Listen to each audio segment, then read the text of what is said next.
Great. All right, good evening, folks. Today we are between the breads, making a variety of sandwiches. The first thing we're going to do is demonstrate they have the fish. You have two pieces of Mahi-Mahi that are in this vacuum-sealed package.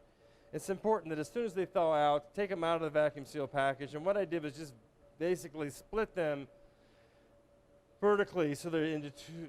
Each of those fillets have two sections to that. To that, we're going to put a marinade on them, and I'm going to start the marinade. So in your kits, you've got all the ingredients fairly well separated out. So for that, we're going to start in the bar blender that you probably have at home. We're going to start with 2 pieces of garlic that are separated out, some chopped red onion, cumin and coriander. Each of them have their own typical color to them. Then put those in there at the same time. And then you have some cilantro that are leaves. So I collect all those items that are on that section of the recipe, put them all on one tray. I'm going to go behind it with some olive oil into that blender, and I'm going to mill some pepper in there religiously because I'm not likely going to salt those fillets while they're cooking. I'm going to have that process done. So then it's a matter of just blending that to puree it.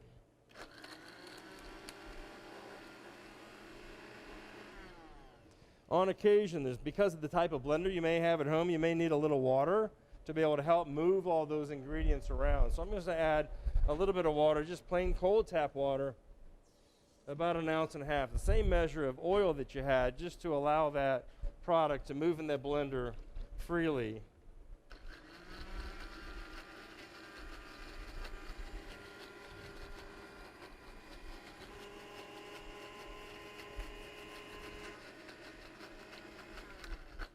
Now that's a nice marinade for that fish. It's going to have a lot of flavor.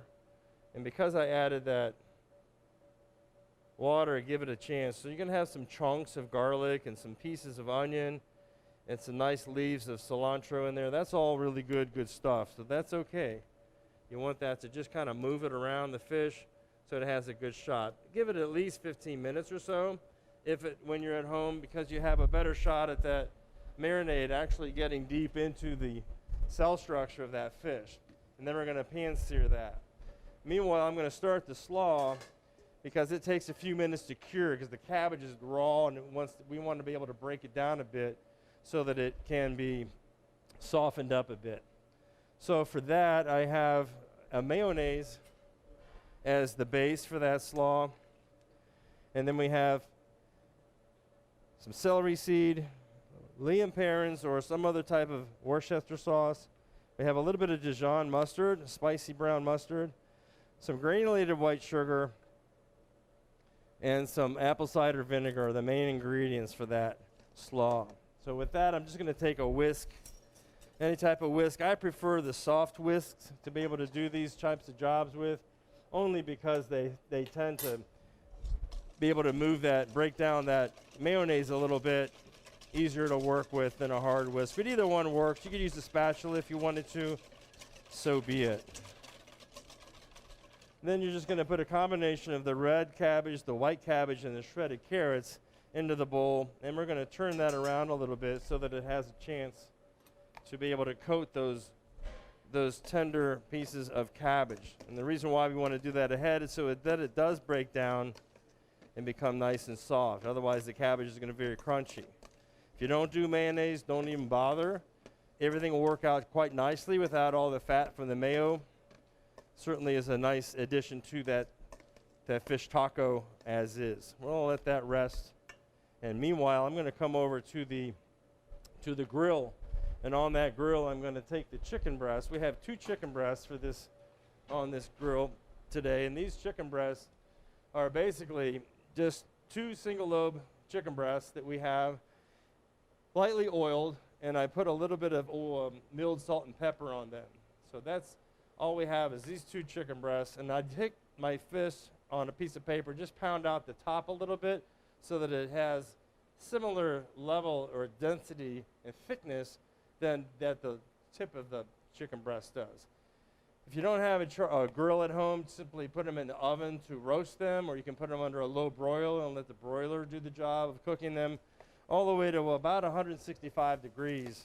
inside of the thickest part of that chicken. So it's usually going to be up around this section of the chicken breast. If you have a thermometer at home, 165 is the temp we're looking for on all poultry products and or stuffed products. So we're going to let those cook meanwhile.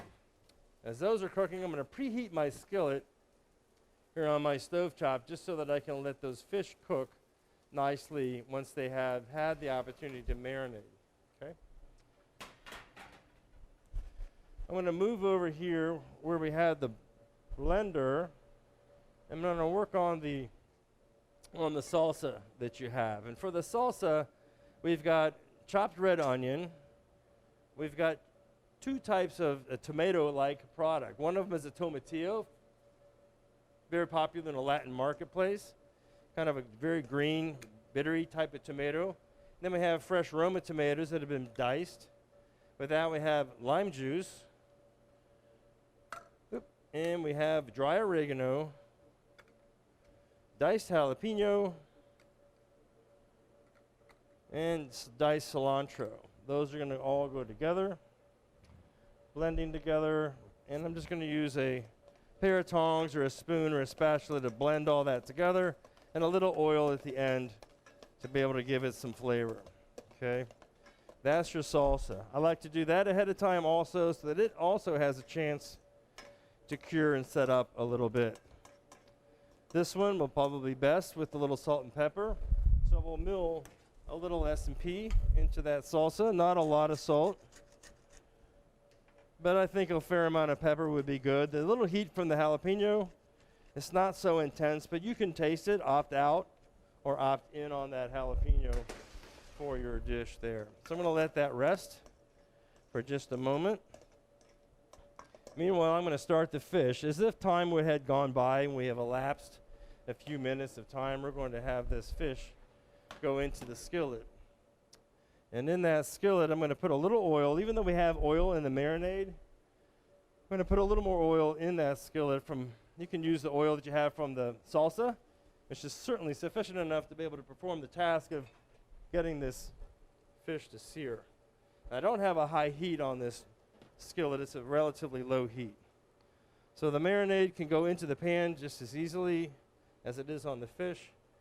And we should have it start to sizzle. You should hear the sizzle and see some movement of the marinade on the fish as it goes into the skillet, so that we know that we're immediately starting to cook and pan sear the exterior of that fish. This mahi-mahi is caught in the Caribbean, usually in the Gulf waters, south of Florida,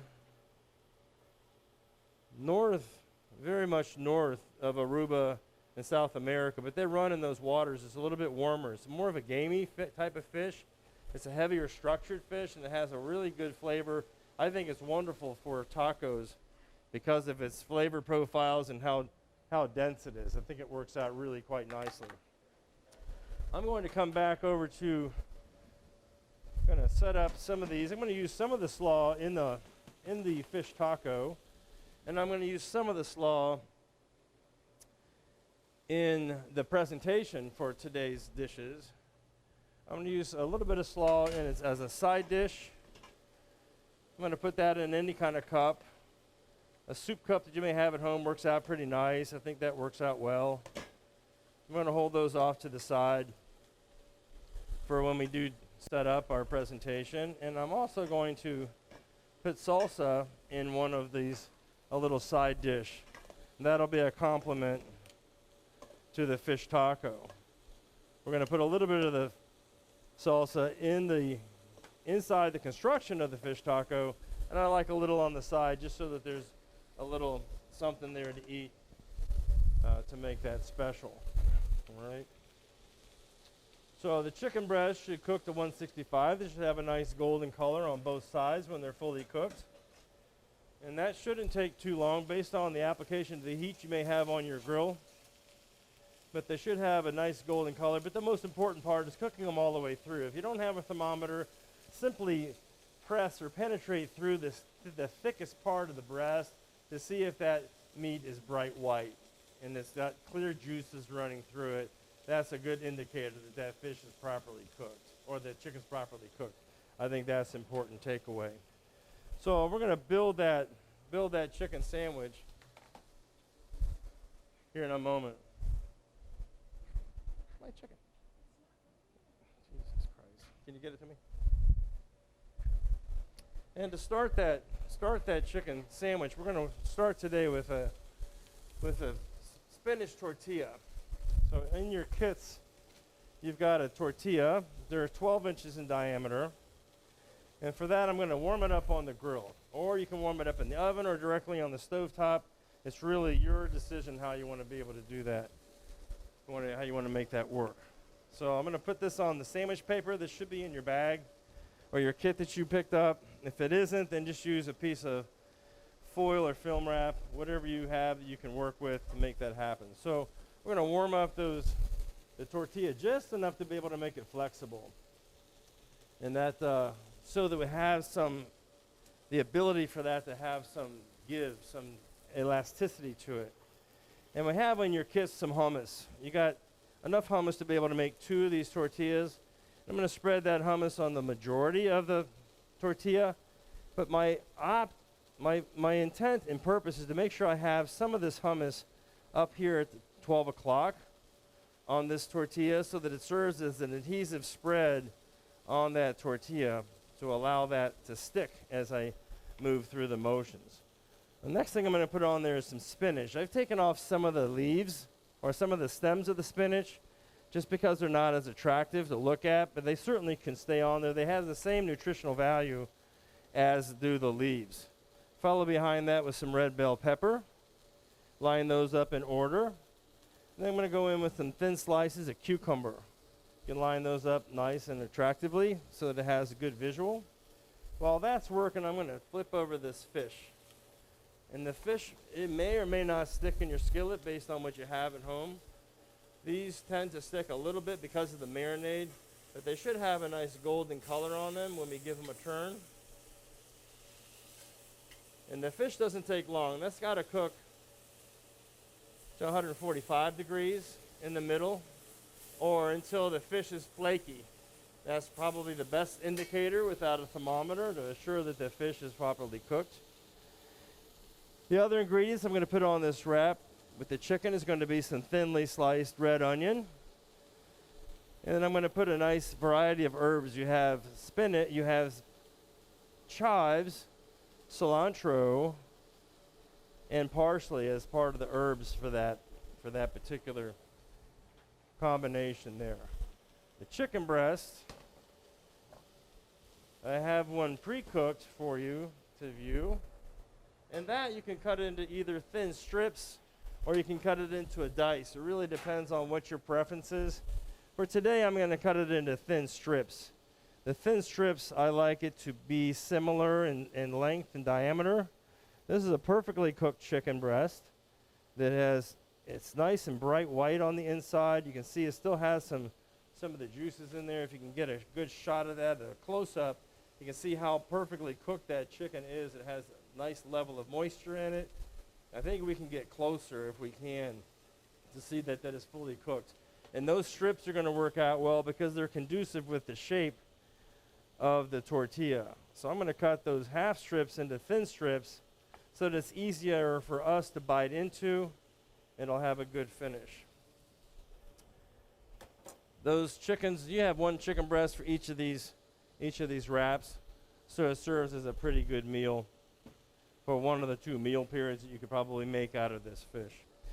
Next, I'm going to take this first piece of the bottom part of the tortilla and roll it up to the middle. As this I'm encasing all those ingredients there. Take these 2 sides with your thumb and your index fingers and 3 fingers past to be able to get this to go into as a fold in going toward the center. If you've gone and sat through a Chipotle line pre-COVID, you're able to watch those folks do that, or you can see how to roll a tortilla on any YouTube presentation that's out there. And just simply roll it, and because we had some of that hummus up there toward the top at the crown is the reason why we're able to have that stick, which works out well. Sandwich paper that should be in your bag just simply wraps around in the same fashion as we did the burrito fold, rolling that paper up so that it has a nice presentation and it's also easier for us to eat. I like to fold the tip of that inward so I have a nice clean presentation when I put those on a plate on a menu, if it's on a menu for some restaurant location or a hotel or a conference center. So I have this nice grilled chicken club. That's a done deal. So the fish is ready, and that can be further processed. And for the fish, we're going to have a few items going into that tortilla. So we have a couple of tortillas. I'm going to warm those up also on that char grill, or you can warm them up on a griddle plate on your ovens. You can put them wherever you want to put them just to get some heat on them. Just simply put them in the oven. You can microwave them for a moment or two just to kind of get them soft enough to be pliable, to be able to yield a flexible finish to that. So the fish is finished. It looks nice and tender. Another way to tell that it's cooked is that some of the protein comes out of the fish as it's cooking. And that'll be this white substance that shows up on the fish. I'm not sure if you're getting a good angle on the inside of that skillet to be able to see that protein come out of that fish or not, but that is another very good indicator that the fish is fully cooked. So I'll let those rest off to the side. Meanwhile, the tortillas are warm enough and flexible enough for me to be able to work with. So I'm going to start by putting some slices of avocado in there. And the avocado is a little bit tricky. It can be very dangerous. We gave you a whole avocado. The ripeness of an avocado could be identified by that little calyx, the little stem end. If it wiggles around in the avocado, it's a really good shot that that avocado is fully ripened. Just after you split it around the center, split it and be able to separate the two sides. For each of these tortillas, you really only need half of an avocado, or you can use a quarter or opt out completely. Now this part you want to be very careful, because you're going to take the tip of a paring knife and just get some stripes, some nice slices put into the avocado without touching, going through the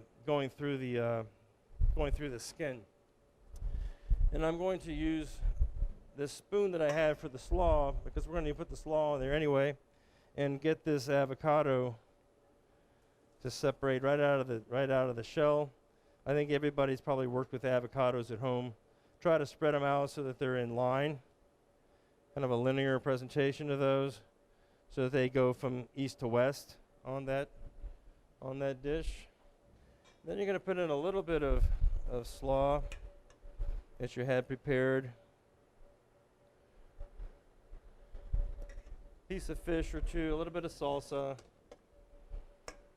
So it can be a little drippy, so make sure you don't transfer too much of the salsa liquid onto your tortilla. It might very likely make that a little bit wet. Then you're going to put in a piece of fish on top of those, and then some cheese, which is a cheddar jack, to make that fish taco pretty special, is the plan for that.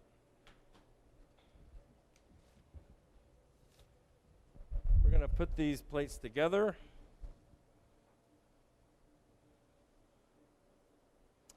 And those are basically pretty simple presentations for these. I've got the fish taco, really simple. Got a lot of dynamic flavors to it. You could use another sauce on there if you so chose to, but I think the flavor profiles are going to be good between the avocado, the salsa, the little bit of slaw, and all those types of dynamics. So you can roll it like the burrito that we did earlier, leaving one end open if you like, certainly an option, and then piercing that with a pick. Working this tortilla while it's warm, I think, has a huge benefit because it has a little bit more elasticity to it and gives you a better chance of being able to yield the outcome that you want. So to be able to put a pick through those, and they can be eaten very nicely like that as a handheld, but I want to be able to show off the inside of that so we can have a look at that. So I'll present those two resting there with a little bit of salsa on the side to make that dish all that it can be. So that's your fish taco using mahi as the fish. And then for the chicken tortilla, a nice chicken breast, 12-inch spinach flavored tortilla we rolled up with all the ingredients. Simply just take a serrated knife. It's going to work out best to cut right through that so you can see the lovely presentation of all the flavors on the inside, and then having this presented nicely with the side of slaw, which makes for a couple of nice little dishes for you to have for maybe a lunch one day, a dinner one day. Either way, you might want to eat them both. Really depends on what you did today and how much you want to eat. But that's our between the breads. I didn't use breads because they're so typical on all sandwiches and things, and these tend to work out better for transportation situations that we have with our kit pickups. So hopefully you enjoy these two kind of novel sandwiches, and have a good evening. Thanks for being here.